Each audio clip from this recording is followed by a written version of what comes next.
merong mga kondisyon ang mga gawain ng isang tao nang sa ganun ay katanggap-tanggap kay Allah subhanahu wa ta'ala. Unang kondisyon ng mga kapatid nang sa ganun ay tanggapin ni Allah subhanahu wa ta'ala ang mga gawain natin na mabubuti pagsamba sa Kanya ay al-ikhlasu lillahi ta'ala. Nararapat sa isang tao na gumagawa ng kabutihan ay bukal sa kanyang kalooban. Malinis ang kanyang intensyon na ginagawa niya ang isang bagay na ito para lamang kay Allah subhanahu wa ta'ala. Pag nagsasala ka, siguraduhin mo na yung pagsasala mo ay para kay Allah subhanahu wa ta'ala.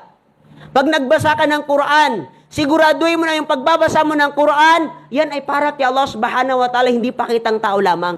Pag nag-fasting ka, huwag mo na ipagmayabang sa iyong kapwa na ikaw nagpa-fasting, kundi ginagawa mo yan para kay Allah subhanahu wa ta'ala.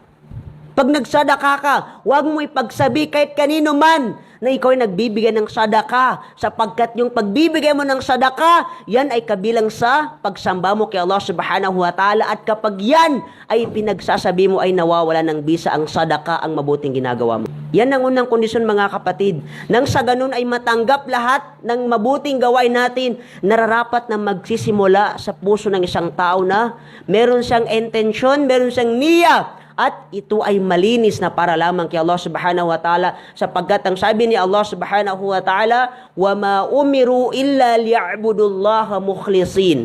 At hindi ko inutusan ang sangkatauhan, sabi ni Allah subhanahu wa ta'ala, maliban lang na sambahin nila si Allah subhanahu wa ta'ala na ito ay ikhlas, ito ay malinis sa kanilang mga puso ang mga ginagawa nilang pagsamba kay Allah subhanahu wa ta'ala.